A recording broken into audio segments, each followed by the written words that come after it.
मरचू जंगल से लकड़ियां काटकर बाजार में बेचने गया, लेकिन उसे लकड़ियों के अच्छे दाम नहीं मिले। इस पर मरचू ने कहा, अरे भैया, इतने कम पैसे? इन पैसों में तो 2 वक्त का खाना भी नहीं मिलेगा। आप मुझे बहुत ही कम पैसे देते हैं। मैं इतनी मेहनत से लकड़ियां काट कर आता हूँ, लेकिन उनके पैसे मुझे बहुत कम मिलते हैं। भैया, तुम्हारी लकड़ियां होती ही इतनी कमजोर हैं कि मैं इससे ज्यादा पैसे नहीं दे सकता।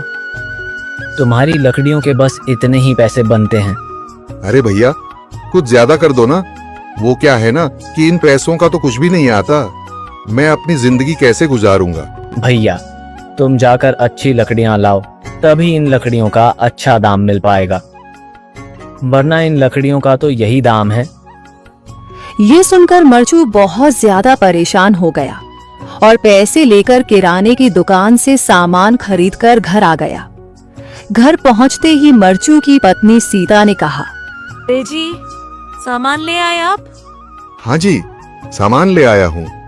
सीता के चेहरे पर खुशी छा जाती है, लेकिन जब उसने सामान देखा, जी, इसमें तो बहुत थोड़ा सामान है। हाँ सीता, मुझे पता है कि यह सामान बहुत थोड़ा है, लेकिन मैं क्या करूं?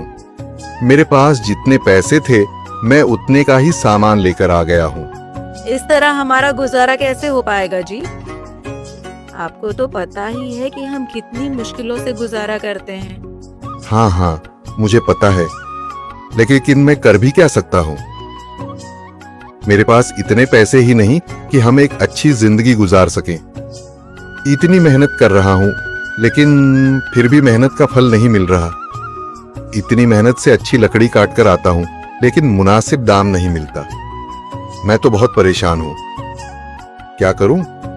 कहाँ जाऊँ? अरे जी, आप परेशान न हो, आप कोई और काम देख लें। मैंने कई बार काम तलाशने की कोशिश की, पर किसी ने भी मुझे काम नहीं दिया। ये सुनकर सीता भी काफी ज्यादा परेशान हो गई। मरचू से सीता की परेशानी नहीं देखी गई। उसने अपनी पत्नी सीता से कहा, मैं फिर से जंगल की ओर जा रहा हूँ। अरे जी, अभी मत जाइए ना, वैसे भी शाम हो रही है। आप कल चले जाइएगा, अभी मत जाइए। ठीक है, अगर तुम रोक रही हो तो मैं नहीं जाता। मैं कल चला जाऊंगा। इसके बाद मरचू गांव में घूमने के लिए चला गया। तभी उसे एक आदमी मिला और उसने कहा, कहाँ जा रहे हो भैया? और सुनाओ, क्या हाल चाल है? जिंदगी कैसे गुजर रही है? अरे भैया, तुम्हें तो पता है कि लकड़ियां काटकर कैसे गुजारा होता है। हाँ भैया, तुम सही कह रहे हो। और आसपास के जंगलों में अच्छी लकड़ियां भी नहीं है। इसके लिए तो जंगल के अंदर जाना पड़ेगा। पर जंगल के अंदर तो काफी सारे जंगली जानवर होंगे। मुझे बहुत डर लगता है भैया, मैं जंगल में कैसे जाऊंगा? हाँ भैया, जंगली जानवर तो होंगे, लेकिन अच्छी लकड़ियां तो वहीं से ही मिलेंगी। ये सुनकर मरचू बहुत ज्यादा परेशान हो गया, लेकिन वह आदमी बिल्कुल ठीक कह रहा था। जंगल के किनारे की सारी लकड़ियां कट चुकी थीं। अब सिर्फ जंगल के अंदर ही अच्छी लकड़ियां बची थीं। अगली सुबह मरचू लकड़ियां काटने जंगल की ओर चल पड़ा।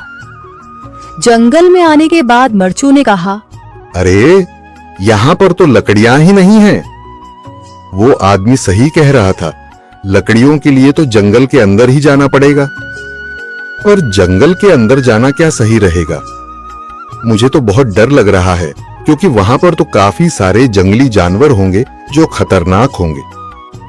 अगर आज मैं जंगल के अंदर नहीं गया तो मैं आज घर पैसे लेकर नहीं जा सकूंगा, और फिर जब पैसे नहीं होंगे तो गुजारा कैसे होगा? मरचू जंगल के बाहर खड़ा सोचता ही रहा और फिर उसने सोचा, अरे, यहाँ पर भी कोई मजबूत पेड़ दिखाई नहीं दे रहा जिससे मैं लकड़ियां काटकर घर ले जा सकूं। लगता है और अंदर जाना पड़ेगा। यही सोचकर मरचू जंगल के अंदर चला गया।